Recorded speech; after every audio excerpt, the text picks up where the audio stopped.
Good afternoon, everyone. I'm Patricia Albanese, the President of the Federation for the Humanities and Social Sciences. And I'm pleased to be here today with you this afternoon for this incredibly important session on universities and reconciliation. First, I want to respectfully acknowledge that we are gathered today on the territorial, ancestral, and unceded territory of the Musqueam people. I wish to thank them for allowing us on their land where the Point Grey campus of the University of British Columbia is situated, and for working with us in the preparation stages of the Congress and throughout this week. I've been reflecting a lot about the relationship between local Indigenous communities and settlers, me, especially in light of the recent release of the final report of the National Inquiry into the murdered and missing Indigenous women and girls, but also in response to some of the conversations that I've had on campus, especially with Elder Larry Grant. And he generously shared some really important stories with me at the first president's reception. And I was humbled and deeply honored that he opened and shared with me. And a lot of what he said, I'm still processing and I'm still dealing with trying to understand my relationship to the stories that he shared. And through that conversation, I think one of the most important things that I learned is that I just right now really need to listen, and there's still very, very much that I need to learn. So here at this large gathering, hopefully we will find some quiet time to be able to reflect on what we're seeing, what we're learning, and how we're understanding and processing some of the things that we're learning. Congress is a massive enterprise, and I want to thank our hardworking Congress hosts and partners at the University of British Columbia. They've done a really great job of welcoming us into this event. The Federation is also very committed to reconciliation with Indigenous peoples, but we also know that we have a lot to learn, and that's why it's our pleasure to have sessions like this where we learn from a very important and learned panel. So it's our pleasure to be part of the conversation, and it was our pleasure last year to start having some of these conversations in Regina, where we explored the role of associations in reconciliation, and now we're moving and adding and building, hopefully, into a conversation that focuses on the role between universities and what universities are doing and how they're doing when it comes to reconciliation. So to lead us into the discussion today, I'd like to introduce Tsiolak Pfeiffer, and he's born and raised in Iqaluit. Tsiolak is a member of the Federation's Indigenous Advisory Circle and often a guest lecturer on the Arctic at universities across the country. He has over 25 years of Inuit advocacy and governance experience, coupled with 10 years of middle and senior management experience in the fields of public policy, organizational and community development, and Inuit relations. And as if that wasn't enough, he went on to do an MA in Northern Studies at Carleton and to found his management consulting company, Inuit Solutions, through which he serves various communities of practice. So without further ado, I'd like to invite Tsiolak to do the honors of introducing the panelists today to lead us in this important discussion. Thank you.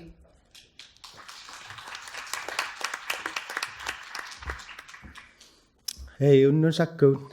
Pitiranga ikalu miutau rau simayunga inuyunga nunavum miutau rau simayunga manale arwa mi loktunga. Koine mikuruk ukwa inokatika manegon naktuit utnumi ilisidlo koyenami kuruk manegon nakatse. So I wanted to just allow our conversation not only amongst the esteemed panel members, but as well as all of you today. I noticed that we tend to pick our little tables, and I see you quite stretched out. Good for you. But now I'm going to ask a challenge to, at one point, if not now, but to allow us to kind of take up space. This is a few times you can take up space. But please, I want to encourage everyone, because we do want to have a facilitated conversation where we fill up the tables and have a conversation with each other. So don't need to do it now. Be warned. So I come from, yes, quite a long experience with Inuit advocacy, but in my 40s, I've just completed back-to-back degrees at the undergraduate and graduate level at the University of Carleton.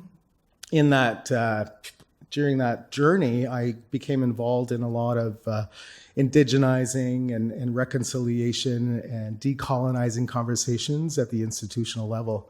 I've got my own observations on that experience, but that's the experience that I want to bring today. And I'm really looking forward to our conversation around building reconciliation within the university system. So we're going to have an opportunity to hear from panel members about the opportunities and challenges and how universities are working towards reconciliation. And so we want to talk about financial resources, building community relationships, faculty and student recruitment and retention. So we're going to ask you to reflect and be part of that conversation and participate a little bit after. Yes, the Truth and Reconciliation Commission released its report, 94 calls to action, but really I can't emphasize enough how important the opportunity today is to think about as well, not only truth and reconciliation, but the recent released report of the missing and murdered Indigenous women and girls. 211 calls for justice. This is absolutely integral part of the conversations, not only in universities, but in this country. So it's important for me to reiterate what Patricia has said. And, TRC, truth and reconciliation, buttressed against this new discourse that we need to talk about. As a man, I need to take that responsibility to talk about it as well. And I'm proud to do that.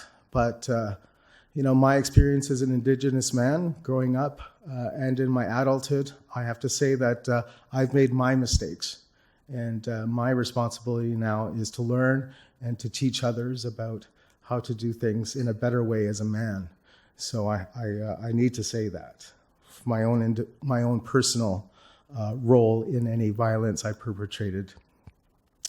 So I'd like to introduce our panelists, and they're going to speak in order. We have Moran, Director of the National Center for Truth and Reconciliation.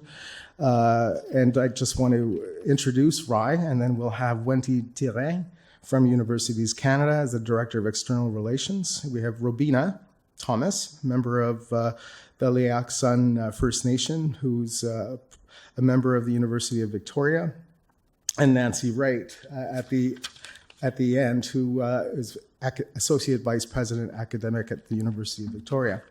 So I'd like to introduce Rai, who's a member of the Red River Métis Nation. As the first director of the National Center for Truth and Reconciliation, he has the colossal task to guide the creation of a dynamic Indigenous archive built on integrity, trust, and dignity. Rai was part of the TRC, where he facilitated the gathering of nearly 7,000 video, audio, recorded statements of former residential school students and others affected by the residential school system. Before joining the TRC, Rai was a founder and president of Yellow Tilt Productions, which delivered services in a variety of areas, including Indigenous language representation and oral history. He has hosted internationally broadcasted television programs, produced national cultural events, and written and produced original music for children's television. And we have the pleasure at the end of our session today to hear one of Rai's songs. And please stick around for that. On that note, though, by 3:30, we need to be out. So thank you so much. I'd like to introduce Rai Moran. You want to stay here? Yeah, I can just. Here we are. Okay, good. A musician should know how to turn on their mic, I suppose, but there we are. Well, thank you for that wonderful introduction. Thank you also for the acknowledgement of the territory that we find ourselves on. It's essential that we do that, because when we do that, we speak the truth. And it's very simple. This is Indigenous land that we're on. Always was, always will be. And no way around that. That's what we have to work our way through now as a country in terms of understanding the place that we find ourselves, the places that we call home, and what that definition of home and Canada truly means. I was asked to provide a little bit of insight or perspective, I suppose, on this national work of truth and reconciliation that we find ourselves in. And like Pizzalak, I think it's essential that we acknowledge these calls for justice that were just issued yesterday. I was out there at the report release, and it was yet another powerful moment in Canadian history that I think everybody in the room acknowledged and recognized. It was yet another step in our journey towards truth-telling and of our journey of truth-telling. And in this, I think what is essential for us to understand is we find ourselves in this very interesting position always, which is the present.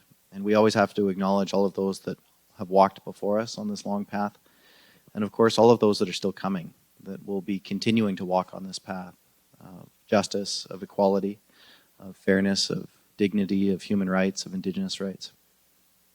And I think when I think about these calls for justice that have just been issued, I really want us to take the time to acknowledge them and to spend the time with them that's necessary. When we talk about truth and reconciliation in this country, it's not like the Truth and Reconciliation Commission itself has the corner on this. It's not our thing. When we were working there, we were working actually on behalf of all Canadians because that's what we were asked to do. We were actually asked by the state through a massive lawsuit to try to remind the country of what its responsibilities were and to try to push the country onto a better path. In so doing, what we did as a commission is we reaffirmed all of the other calls to action and calls for justice that had been issued previously. We reaffirmed the calls to action that were made by the Aboriginal Justice Inquiry, that were made by the Royal Commission on Aboriginal People. And of course, we added to those and supported those and held those calls to action up because they're just as real today as they were back then. So too do these calls for justice support and buttress the very real work that we need to do. And if for a moment you feel overwhelmed or daunted by how much work that there is and how many calls for change there are facing us, well, that's the right feeling because that gives you a sense of just how much change is actually necessary in the society. We have to move from a fundamentally unequal, inequitable, unjust, and unfair society to a fair and just and equitable and safe society for all members of this country. In that, I think when we have these conversations about universities and knowledge and education, I think it's really, really important that we reflect on some of those words that have already been spoken.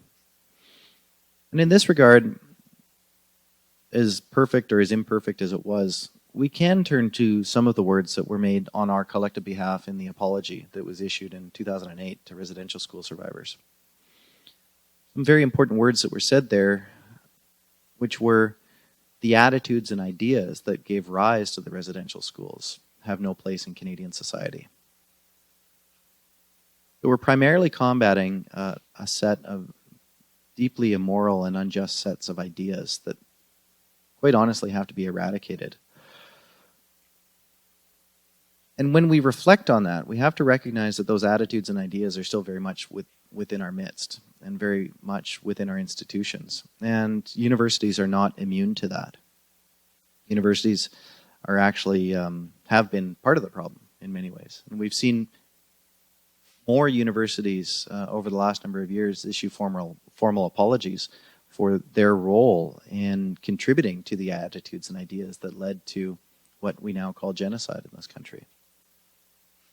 We have to recognize that this line has not yet been broken, right? We're trying to break it, and we're trying to do that within our universities, but we're still in the process of rectifying this long and problematic history that has brought us to this point. I think we also have to recognize that when we look at how education has been used in this country, we can see the terrible misuse of education in the residential schools, the weaponization of education, the corruption of education, if you will, for a series of very unjust purposes. And of course, that corruption of education was the corruption of education being used for the primary purpose of assimilation. And the residential schools provide us with such a clear example of how that does not work. But we can also turn to our own, state of affairs today in the society and still see how much more work we have to do in terms of educating our public, students, young people in this country. When we look at, how much has changed over the last number of years, we can remember that, but 10 short years ago, there was no discussion at all on residential schools in history textbooks anywhere. And we can also remember that it was, a year and a half ago that, the Ford government of Ontario has actually rolled back Indigenous education efforts and has once again misused that noble and just educational system for unjust purposes. So universities have a really important and critical role to play in combating this corruption or this misuse. And in so doing, I think what we hear articulated time and time again, and what we certainly heard articulated very loudly and very clearly, was this essential requirement for these changes to be made by Indigenous peoples inside of our structures. This principle of self-determination, of Indigenous peoples being able to realize our own paths to the future, be it inside of an institution or outside of an institution, are absolutely fundamental to every single one of the calls that have been issued over the last 40 or so years in this country. And that presents a particular challenge, I think, for universities right now in terms of being very aware of how the displacement of Indigenous futures continues within these institutions. How Indigenous peoples oftentimes inside of these institutions are still forced to justify actions that are consistent with the principle of an Indigenous education system. And that relates to how we qualify people to teach, how we recognize expertise, that relates to how we treat people inside of institutions, and that certainly relates right now to how we change the structural ways in which post-secondary institutions operate. So this is a very big task, and it is once interpersonal. It is significantly structural. And what I think we have to recognize is that so long as we continue these unhealthy ways of being, it continues to perpetuate a very violent and actually unhealthy system. And that has a real effect on people working inside of institutions and certainly students within them as well. The very last thing that I'm going to say is just on that incident of kind of the violence or the pain that continues. It's really interesting because I'm trying to explain this to somebody the other day about how that manifests itself. And a person inside of an institution has to confront something that's really difficult. There's the pain of confronting that difficulty. And it's real and it's visceral inside of that moment. And it certainly comes home with the person. I have experienced this myself, and it's really hard to disassociate yourself from that because colonialism is a violent process. There's another type of violence that happens there as well too, and I find myself, for example, when I'm in a room filled of elders, or even at a gathering like say an AFN gathering, where we hear, so clearly the need for self-determination and just the inherent logic that resonates when we as Indigenous peoples gather. There's like another type of injury that happens there as well, because there's this like feeling of seeing how possible it is, and then the pain of having to go back into that system that is unjust. So it's like this knock-on effect of injury, and it just is very, very difficult. And I think we have to recognize that there's multiple injuries being created by our systems and structures. Reconciliation is about harm prevention, about addressing and making the changes to prevent the harm from occurring in the first place.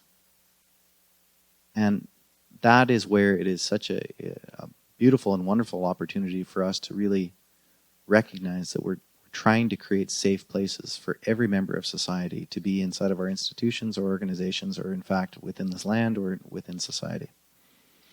You have to see it as a very powerful and excellent opportunity to improve, and that, be it these calls for justice, be it the TRC's calls for action, be it the RCAP recommendations, be it the articles of the UN Declaration, these are all helpful.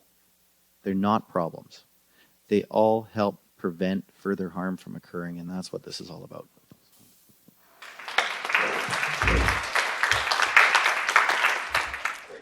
Thank you, Rai, for that great contextualization. So now let's hear what's happening at the national level. We have Wendy Therrien, who we've asked, and the others we've asked them to describe to us what is the role of your institution or organization in the reconciliation efforts within the context of learning institutions. And so Wendy Therrien is Director of External Relations and Research at Universities Canada. She leads the government relations and evidence-driven public policy work of the organization. She's a passionate bridge builder, which reflects in how she embraces the challenge of achieving program and policy success by bringing together universities and government stakeholders alike. Prior to joining Universities Canada, she worked at the Canadian Network for Maternal, Newborn and Child Health, Colleges and Institutes Canada, and World Vision Canada, leading diverse public policy engagement and government relations initiatives. So thank you for being here, Wendy. We look forward to your brief overview. Thank you. Thank you very much. I am so pleased to be here, and I am very pleased to be part of this panel. I feel humbled, actually, to have the opportunity to share with you the work that Universities Canada is doing and the work that universities across Canada are doing on this important issue. This is a really important priority for our universities and for Universities Canada. We have been working on advancing Indigenous education for about a decade, but our member institutions have been working on it for even longer than that. And today I'm going to talk about some of the work that we have been doing in partnership with Indigenous communities, First Nations, Métis, and Inuit communities, to really advance this work as we, as has been said many times and is so important, this is a journey. And despite the steps that we are making to go forward, there is so much more that we need to do. And I do feel that feeling of overwhelmedness sometimes when you think about where we are and the progress that we have made in relation to all the distance that we need to go. And so I'm going to share with you where we are and talk a little bit about the National Building Reconciliation Forum and where it came from and where it will be. I'm going to talk also about our Indigenous education principles and some of the work that has been done in that context. And I'm also going to talk a little bit about the federal government and our engagement with them as they play the role that they do in terms of advancing Indigenous education. So it was about 10 years ago that Universities Canada held its first Indigenous Access and Success workshop, with presidents across the country. And now we partner with different universities every year to facilitate the National Building Reconciliation Forum, which offers a unique space for us to discuss reconciliation in Canada's universities. Most importantly, it provides an opportunity to work through many of the challenges that continue to be part of that work. And it provides an opportunity to build new relationships, to deepen existing relationships, to support Indigenous students, staff, and faculty. Since 2015, the University of Saskatchewan, the University of Alberta, the University of Manitoba, and most recently the University of Victoria have all hosted the forum. This year, the forum is going to be hosted by Algoma University in Sault Ste. Marie on October 8th and 9th. And distinct from the forums that have come before it, it's going to be held in partnership between 5 post-secondary institutions. We have Algoma University, Chingwak Hinogmagi Gamig, the University of Northern British Columbia, Nipissing University, and Cape Breton University, who are all coming together. And so that will make a unique space for dialogue. And it will also be unique because we will have the opportunity to learn directly from a First Nations Institute, which is located on the site of a former residential school. And that in and of itself is going to be extremely powerful. I know we're going to get deeper into the forum, so I'm going to stop there, but I know we're going to have more conversation about that. I want to talk a little bit about our Indigenous education principles. So our Indigenous education principles were launched in 2015, and they were done in conjunction with the Truth and Reconciliation Commission's report. And they have been, they embody a commitment by institutions across this country to advance Indigenous education on their campuses in a comprehensive way. I'm going to share with you some of the steps that have been taken, acknowledging as I do that there is still a lot more work for us to do. But today, we know that 2/3 of Canada's universities include Indigenous representation on their governance. More than 70% of universities have a partnership or partnerships with Indigenous communities and organizations that foster dialogue and reconciliation. 2/3 offer on-campus activities specifically for Indigenous students. More than half of all Canadian universities now offer Indigenous language courses.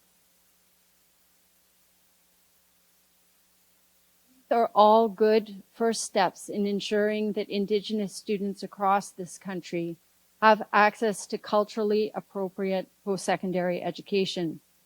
But as I said, they are just the beginning. Steps are also important because they help teach non-Indigenous students and staff about reconciliation, because it is important for all of us to understand the history and the present of this country. Our Indigenous education principles have also guided our engagement with the federal government. We have been working for many years on the question of ensuring stable funding for Indigenous students, because that is vital to equipping them for success in higher education and for the future. We know that there is still a significant and persistent gap between the Indigenous education and the education of Canadians writ large. That is driven in part by underfunding. And so while we can look at the investments at the federal level and see that they have been part of supporting relationship building and increasing support for students and research staff, and inaugurating programs to fulfill the TRC's calls for action, again, we acknowledge that there is so much more that needs to be done.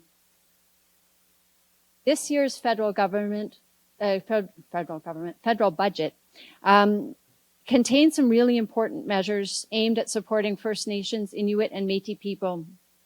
And we were pleased to see that the federal government is working in partnership with national Indigenous organizations in higher education on this issue and on other issues.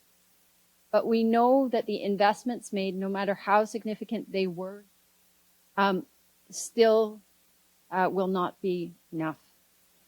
Today, just over 10% of Indigenous peoples ages 25 to 64 have university degrees, compared to the national average, which is 30%.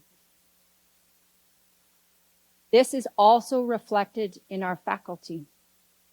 Only 1.4% of professors are Indigenous, compared to 5% in the overall population. Some of the steps to addressing these gaps include ensuring that more Indigenous students graduate from university. It also means increased recognition. It also will be founded on increased recognition in academia of traditional knowledge and the lived experience of Indigenous people, as well as continued and deepened relationship building between universities and local Indigenous communities. Our member institutions and Universities Canada has made a point over the last few years of holding multiple forums where we've had the opportunity to hear directly and specifically about what they need for their success. They've shared with us three things, of course: the need for increased support, increased representation, and increased sense of community and belonging on campus. At a roundtable Universities Canada hosted last year at the University of Regina, a student described the crucial role that Indigenous student learning centers play in the lives and the success of Indigenous students. What she described was the following, and I think it's very powerful. They are safe spaces, create opportunities for learning and for teaching, childcare, and for food. But most of all, she said that these centers help build a sense of resilience, a sense of community. As institutions, as a society, and as a country, we have some really important work ahead. We need to ensure, and we cannot stop until we do, that all students have the support they need to reach their full potential. Work is vital, and our commitment to advancing reconciliation on campus will be unwavering. Thank you very much.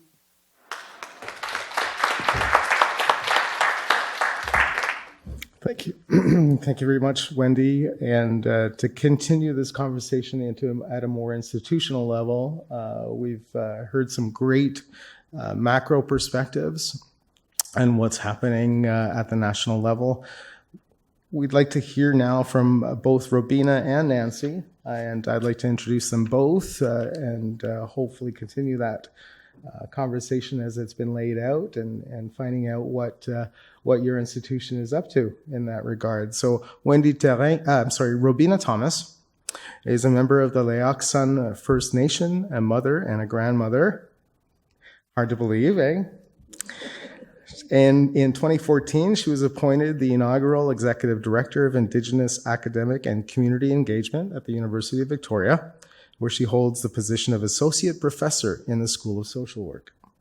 Her research interests relate to Indigenous child welfare, Indigenous women, Indigenous governance, residential schools, and storytelling. And she did some great work on a critical look at Canada 150. Nancy Wright is the Associate Vice President Academic at the University of Victoria. As an interdisciplinary scholar of literature, law, and history, she has more than 25 years of teaching, research, and administrative experience in Canada, Australia, and the United States. So this panel continues to amaze me and their pedigree, as it were. So thanks very much. Please continue. Siam Nasiaya, Siam Nasalquain, Quote Siam at Tanasne, Tanitsin Layaxins the Nemo Stolo, Aichka Musquiam Mastimo, Aichka Mana Imuth, Aichka to the organizers, to the panelists, and particularly today, Aichka to the Slahani.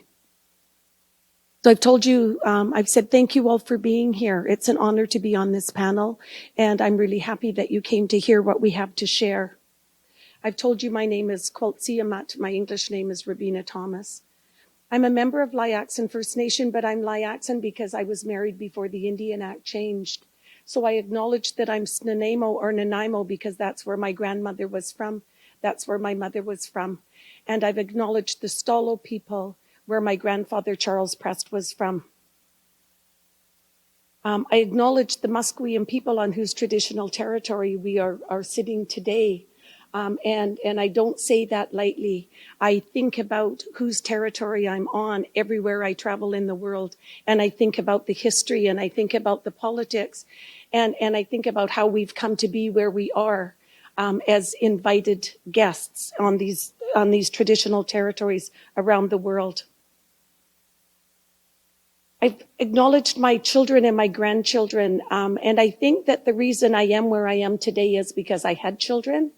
And then now what keeps me here when I get really cranky and tired are my grandchildren, because I don't think institutions are where they should be today for me to feel that I can guarantee that my grandchildren can come to a mainstream institution and not have to forego their values and beliefs to belong.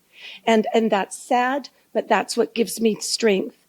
And today I also acknowledge the Slahani, or the murdered and missing Indigenous women, girls, and Two-Spirit people. And again, I said, Haitsepka, thank you. So why introduce myself this way? Because I have a traditional name. I was told I have to. I have to tell you who I am and where I come from. And I am responsible to the ancestors. I carry my grandmother's traditional name. I'm taught that I carry her spirit with me. And so when I speak, I need to make sure that I'm accountable to her and to all of my ancestors in the spirit world. Today, when I begin, I want to share a few things that guide and direct me. When I did my research on Indigenous women in leadership, I interviewed 13 Coast Salish women, and I said, what does leadership mean? And obviously, I can't tell you everything that they told me, but one of the most important things they said for me as an Indigenous woman was to always keep the past, the present, and the future connected. Ikwam Thun Salelu. They said, remember your ancestors and your birthright. And so I think about that all the time. And I think about the ancestors who might be sitting here with us today, wondering whether we're doing good work in a good way. I think about that. In the future, they tell us, Tsitsawadal Sep, work together. We don't work together as institutions. We're very, very siloed. And we're also very siloed around education in general, between the public school system, private school systems, and post-secondary education. We're not working together. And until we decide that we can work together, we're going to continue to have gaps, because we're all fighting over what's most important. We are also taught, and this has been probably the biggest teaching for me, please bring in your good feelings. And I have a hard time living that sometimes, because I want to be cranky and miserable. And I want to just say, I'm done. I'm tired. And I've been saying the same thing since I started in post-secondary education in 1998. Really tired of saying the same things, but I'm taught that I can't do that I need to bring in my good feelings. And then last, I'm taught, and I apologize to my ancestors. I was writing down these words so I wouldn't forget them, that I wasn't texting while Rai was speaking. And they say, everything that we do is about the future. It's not about us. So what I do today isn't about me. It's about my Emeth. I have 2 grandchildren. It's about them. And so I'm sharing this with you because I want you to know that this is where I'm coming from as I speak today. What I do matters because I carry really strong teachings and I have really strong ancestors. How I am at this institution, at this conference matters because I have been given a role to play. Presently, I'm the Executive Director, Indigenous Academic and Community Engagement, and that's what I'm here, and I will speak a little bit about that. But again, for the future, it's not about me, it's about all those little ones that will come behind me. So what about the present? You know, I want to be angry today, I want to be sad because of the report that was just released, but you know what, I don't have that privilege because it's personal. And so I need to say, what are the teachings? What do I need to take? What do I need to run forward with? What are the important things we can take from this report? And hope that it doesn't get shelved, like the decades of reports that have been shelved. And that's what I have to do. And I have to say that I know many of the people that are on this list of murdered and missing women. And that's tragic, but that's a part of my life. So what about reconciliation? You know, when you look up reconciliation, it has something to do with the restoration of friendly relations. And I wonder, so who actually wants to restore that? And whose responsibility is that? And why are Indigenous people working so hard to restore those relationships? And it's not happening equally the same way back. And that really concerns me. And I see that in our institutions because Indigenous faculty and staff and students are weary. We're really weary. We're really tired. And we work really hard. And then we have to figure out, how do I go home and be with my babies and my grandchildren and not bring those negative feelings?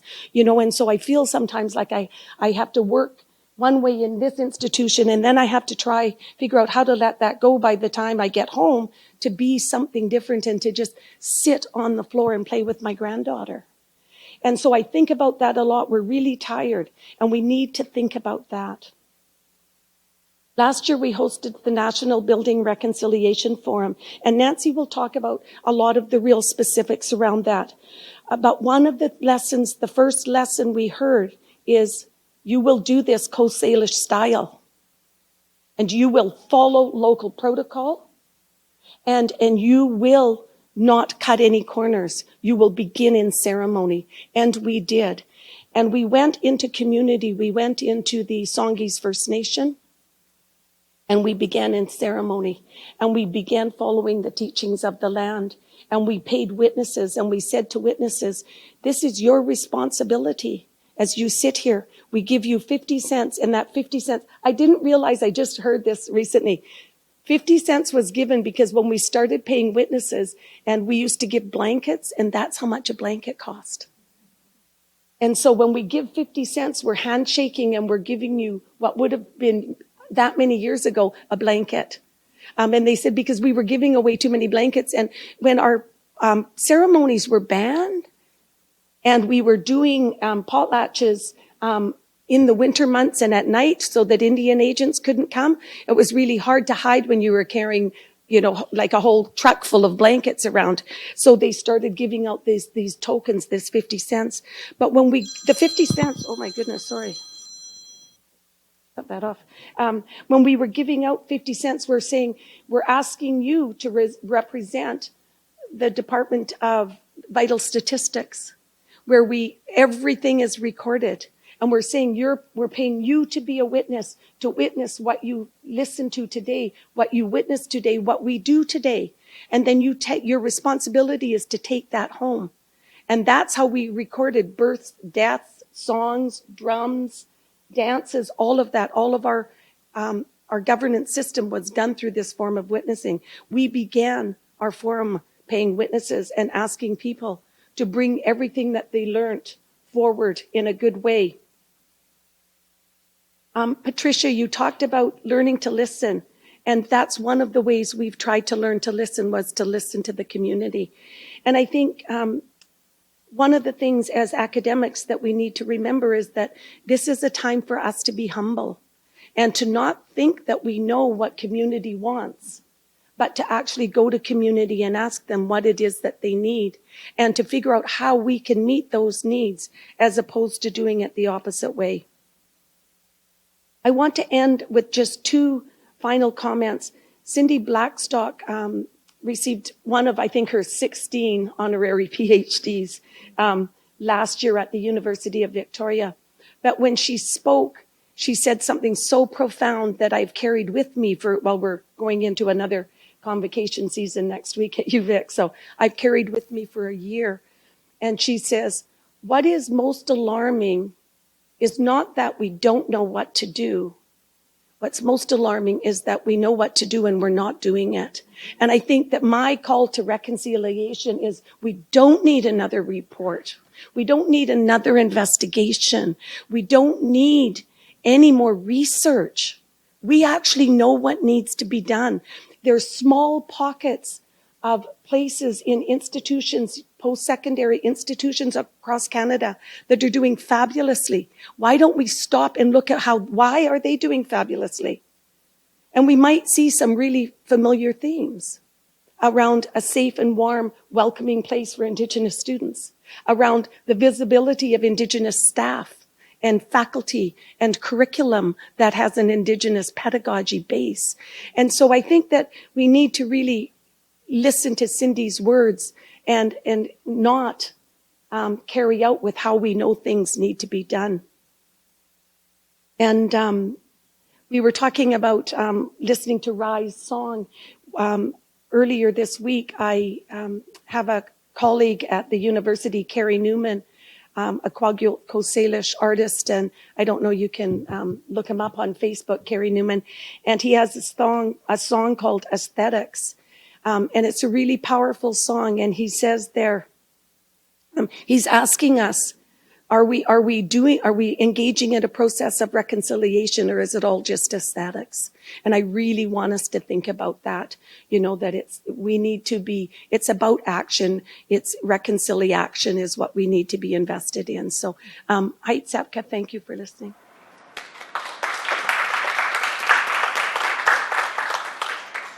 I'm really pleased to be here speaking with you, and I think it's appropriate as a member of a settler family that I'm here to speak about the responsibilities of universities, which are and remain colonial institutions. And I think what I have learned in my own career, which has taken me from Canada to America to Australia and back again now, where I've been at the University of Victoria for 3 years, is that certainly as in each of those countries, the Indigenous people have really experienced in many ways similar injustices. The law has not. The British common law that went around the world with colonization did not provide justice to Indigenous. It became a vehicle of harm. And we work with that even today. And I think today when we are thinking about the inquiry of murdered and missing Indigenous women and girls and the calls to action that have been brought forward, we need to think about just how these colonial institutions, the law, universities, bear a responsibility, as they did long ago, but now is the time for us to help them change. And now this one works. So one of the things that I think of at the University of Victoria is I really want to honor my Indigenous colleagues who have created a new legal degree in Indigenous legal orders and Canadian common law that really brings forward the fact that there have always been Indigenous legal orders. They've been pushed aside and set aside.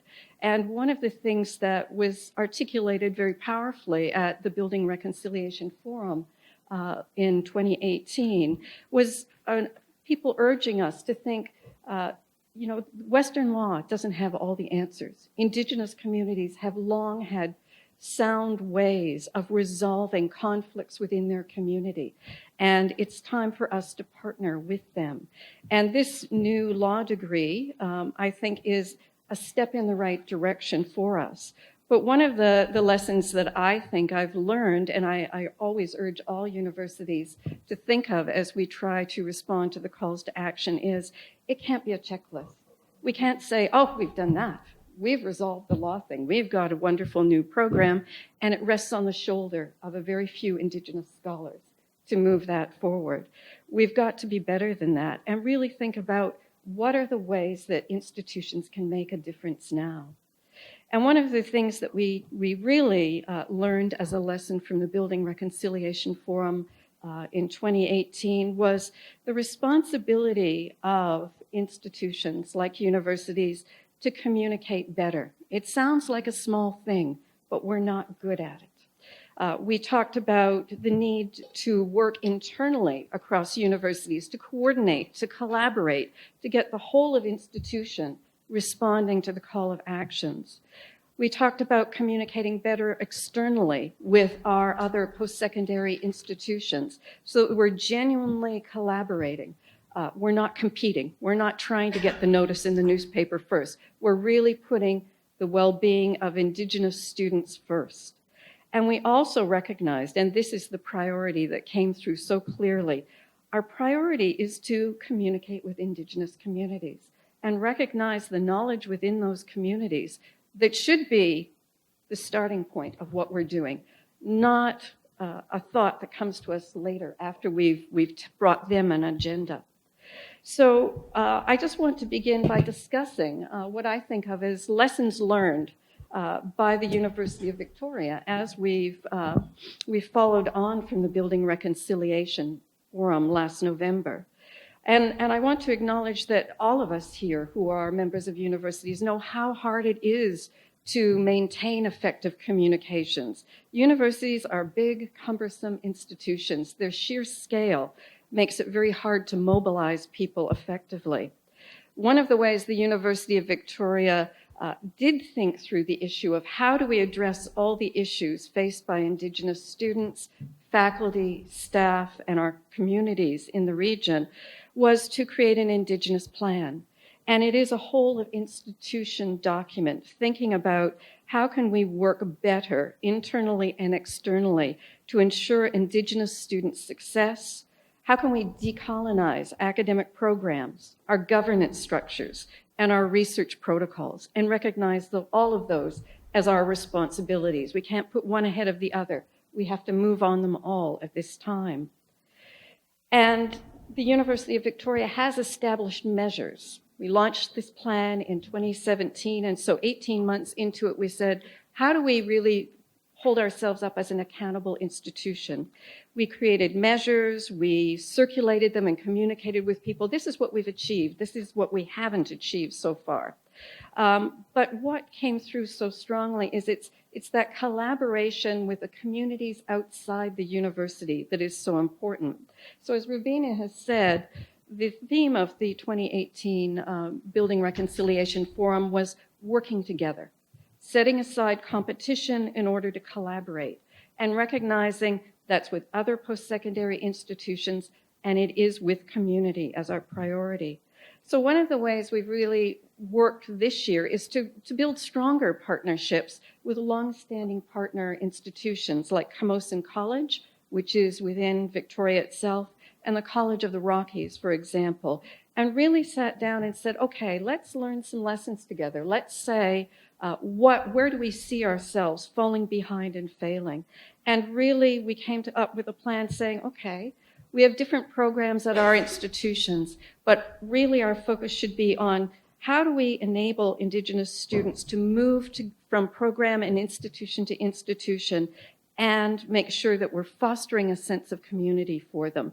And how do we communicate better with Indigenous students in high schools, recognizing our responsibility doesn't begin when the student enters our institution? So certainly discussion at the 2018 Building Reconciliation Forum promoted a greater understanding of the responsibilities of universities and colleges, that they cannot work alone. You've got to walk with other people, Indigenous communities, as well as other institutions. And participants, whether they were post-secondary faculty, students, and staff, heard very clearly from Indigenous communities who were participating in the forum that supporting Indigenous student success, building relevant programs of study, expanding access to education begins with community. It begins in community, not with universities. And so much of the forum had a structure much like this panel here today, and revolved around discussion tables, which was very fruitful for us. They identified through discussion the need for post-secondary institutions to build more respectful relationships with Indigenous communities and their leadership in order to learn what will best serve Indigenous communities. And this is a lesson that I think we need to say front and center. Universities and colleges must recognize and embrace as a priority and with humility that post-secondary institutions are repositories of knowledge, but not all knowledge. It's not a lesson we eagerly acknowledge very often. And we heard from community, including elders, the post-secondary institutions must work together with communities. We must consult and we must listen. And sometimes we're consulting and we're not listening. And they need to be heard because knowledge resides within Indigenous communities that's essential to us successfully expanding access to education. And certainly I wanted to share with you just a couple of statements that were made at the forum by our thought leaders.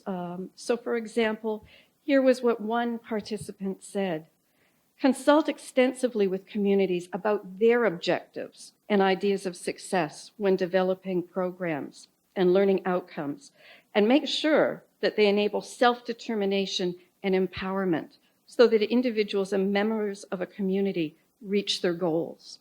And it is that turning things around. It's not where the universities think we should go. We need the leadership and to accept the leadership of Indigenous communities. This is the starting point of what we do. And I'll be happy to share other examples with you of new governance structures, new processes that the University of Victoria has created this year. And I think quite powerfully, we learned at our very first meeting what we didn't know and why we should listen.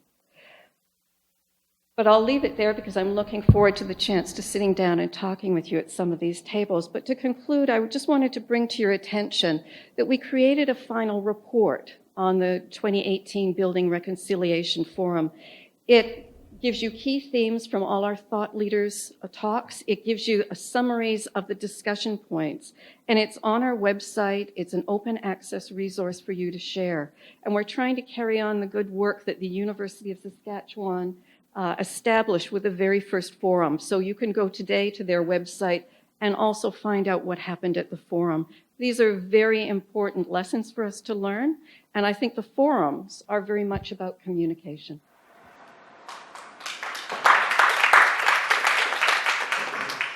Thanks very much to our panelists.